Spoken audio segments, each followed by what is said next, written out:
Good morning, good afternoon, good evening, whatever time zone you're in. My name is Attorney Justin Camper. I'm here to talk to you about a very important topic that came up with America and about a very important situation that happened, and that is the killing of Brian Thompson, the CEO United Healthcare, and we're going to talk about the charges that has approached upon Luigi Mangione, who is facing several criminal charges, state and federal charges, and we're going to talk about that case and just some quick tips about what you can actually learn from that situation.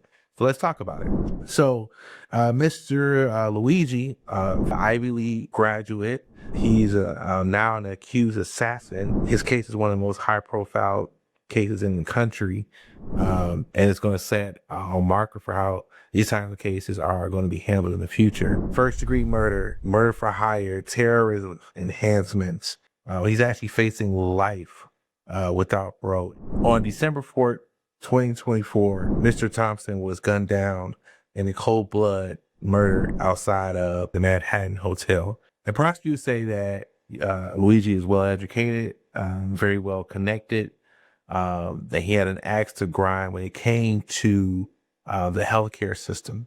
And so we just want to talk about exactly what he's facing. And I'm pretty sure you've all heard about it. Many people have broke this down.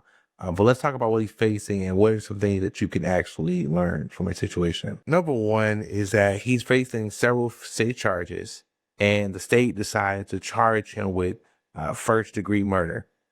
And they also charged him with stalking and criminal possession of a weapon, which are minor charges. And so a lot of people are asking, why is he charged with first-degree murder versus second-degree murder?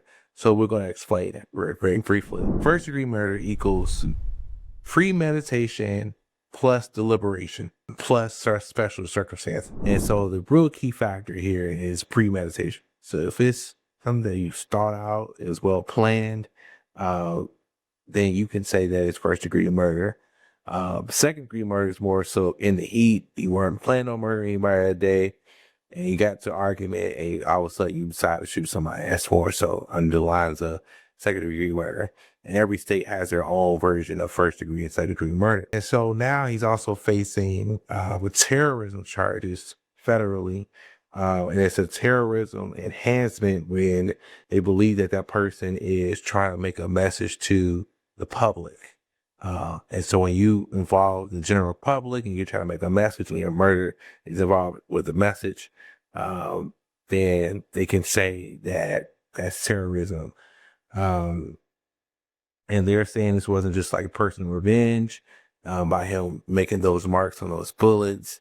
He was trying to make a message to the general public, and that's pretty clear by his manifesto. And if he's convicted, he's definitely facing life without parole. And so one thing I want you guys to keep in mind is what is actually premeditation. Premeditation is time to think, plan, execute. So like I said, second degree is more so heat of the moment type charges. Now with these different charges, a lot of people are asking, well, is he facing double jeopardy because he's getting charged the same thing in state and federal court, and not necessarily, because there's different charges.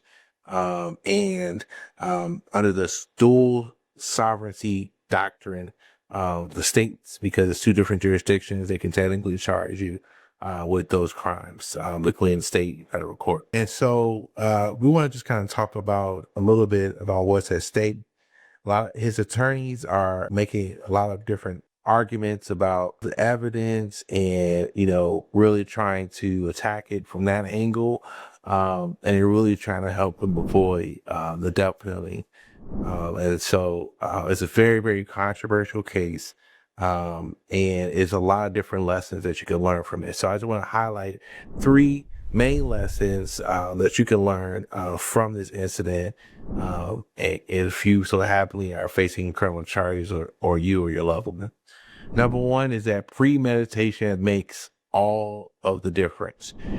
So if prosecutors can prove that this murder was planned, and that then they are thinking that you premeditated to do it, then they are going to typically charge you with the first degree murder, and that has a heavier sentence than second degree murder. Number two, terrorism enhancement raises the stakes.